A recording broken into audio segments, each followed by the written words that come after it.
She took Ozempic to get her health back. 48 hours later, the nerve connecting her eye to her brain literally suffocated while she slept. This is the story of Sarah. Sarah is a 52-year-old mother of two from Ohio. For years, she had battled stubborn weight gain and prediabetes.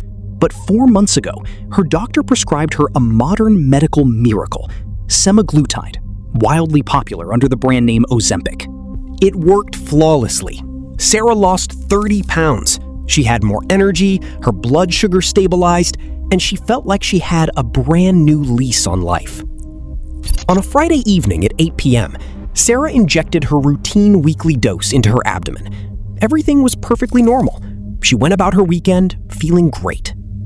48 hours later, on Sunday night at 11 p.m., Sarah went to sleep. At 7 a.m. on Monday, Sarah woke up to start her day. She blinked at the bedroom ceiling. Something was wrong. She rubbed her right eye.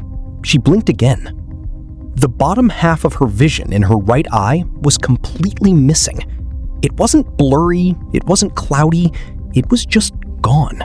A solid gray curtain of nothingness covered the lower half of the world. There was zero pain. Her eye wasn't red, but she was half blind. Panic setting in, Sarah rushed to the emergency room. What happened to Sarah's eye? To understand this, we have to look at the back of the eyeball. Think of your eye as a high-definition digital camera, and your brain as the television screen. The cable connecting the two is the optic nerve. It carries millions of electrical signals from your retina straight to your visual cortex. But there is a major architectural flaw in the human eye.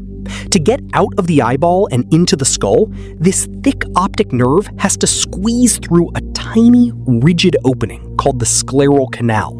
In about a third of the population, this canal is naturally smaller than average. Eye doctors call this a disc at risk. It's crowded. The nerve fibers and the tiny blood vessels feeding them are packed in tight, shoulder to shoulder. When Sarah went to sleep on Sunday night, her blood pressure naturally dropped. This is a normal human process called nocturnal hypotension. But because of her crowded scleral canal, the tiny arteries feeding her optic nerve temporarily failed to push enough blood through the tight space. This caused ischemia. Ish meaning restriction, and emia meaning blood. Restricted blood flow. Starved of oxygen, the tissue in her optic nerve began to swell. But remember, the hole that it passes through is rigid bone and tissue. It cannot expand.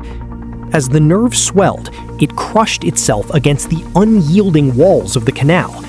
The swelling choked off the remaining blood vessels, creating a devastating chain reaction. It became a compartment syndrome of the eye. The optic nerve suffocated. The cells died. And just like a surgically cut HDMI cable, the visual signal from the bottom half of her eye never reached her brain again. This condition is called NAION, Non-Arteritic Anterior Ischemic Optic Neuropathy. Let's break that down. Neuropathy means nerve damage. Optic is the eye. Ischemic means lack of blood. Anterior means it happens at the front of the nerve. And non-arteritic is a crucial distinction. It means the blood loss wasn't caused by inflamed arteries, but rather by a pure mechanical traffic jam. It is the absolute most common cause of sudden optic nerve injury in older adults. But wait, NAION typically happens randomly, usually to people with untreated sleep apnea, chronic high blood pressure, or long-standing diabetes. Why is Sarah's story different? In July of 2024, researchers from Mass Eye and Ear, a Harvard-affiliated hospital, dropped a bombshell study. They analyzed data from over 16,000 patients and found a terrifying pattern. Patients taking semaglutide for type 2 diabetes were over 4 times more likely to develop NAION compared to those on other medications.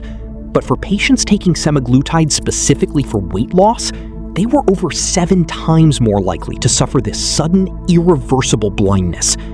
How does a gut hormone drug suffocate an eye nerve? The truth is, scientists don't definitively know yet. Semaglutide is a GLP-1 receptor agonist. It mimics a hormone that tells your brain you're full, but it also causes rapid changes in blood sugar. Some researchers believe this rapid change can suddenly alter fluid dynamics and the physical shape of the eye's lens. Others suspect the drug might have a direct effect on the sympathetic nervous system, shifting how blood vessels constrict and dilate during sleep, pushing a disc at risk right over the edge. When Sarah arrived at the ER, her heart was pounding. An ophthalmologist dilated her right eye and looked deep into the retina. What they saw confirmed their worst fears. The optic disc was angry, swollen, and pale. Around the edges were tiny, flame-shaped splinter hemorrhages, where blood vessels had literally popped under the pressure. The diagnosis was immediate. But then came the hardest part. The doctor had to tell Sarah the prognosis. There is no cure for NAION. Once those nerve fibers die, they do not grow back. There is no proven medical treatment, no surgery, no magic pill. Desperate patients often scour the internet for workarounds or alternative medicine, acupuncture, herbal supplements, hyperbaric oxygen chambers. But the harsh medical reality is this: none of it works. You cannot revive dead nerve tissue. Some doctors try injecting high doses of steroids into the body to bring down the swelling, but clinical trials show it makes little to no difference in the long run. About 30% of patients might regain a few lines of vision on an eye chart over a few months as the initial swelling naturally goes down, but the vast majority are left permanently impaired. The irony is devastating. In the United States, patients pay around $1,000 a month out of pocket for drugs like Ozempic, though the exact same pen costs barely $100 to $300 in parts of Europe and Canada. It's a global, multi-billion-dollar industry built on giving people their health back. But no amount of money in any geography can buy Sarah's vision back. What's worse, surviving NAION doesn't mean you're in the clear. Now that Sarah has had it in her right eye, she has a 15 to 25% chance of the exact same thing happening to her perfectly healthy left eye within the next 5 years. To prevent this, doctors focus intensely on protecting the remaining eye. They put patients on CPAP machines for sleep apnea, tightly control their cholesterol, and advise them to avoid taking blood pressure medications right before bed to prevent that dangerous nighttime drop. Curiously, patients are also warned away from erectile dysfunction drugs like Viagra, which dilate blood vessels and can trigger the exact same drop in nighttime pressure. Sarah immediately stopped taking semaglutide. She kept the 30 pounds off, but her life is forever changed. She can't drive safely at night. She bumps into things on her right side. She lives in constant, quiet fear for her left eye. Medical breakthroughs have the power to change the world. They can melt away disease and redefine human health. But the human body is a delicately balanced machine. And sometimes, manipulating one gear causes a catastrophic failure in another. Always listen to your body. Talk to your doctor about the hidden risks of any new medication. And never, ever ignore a sudden change in your vision.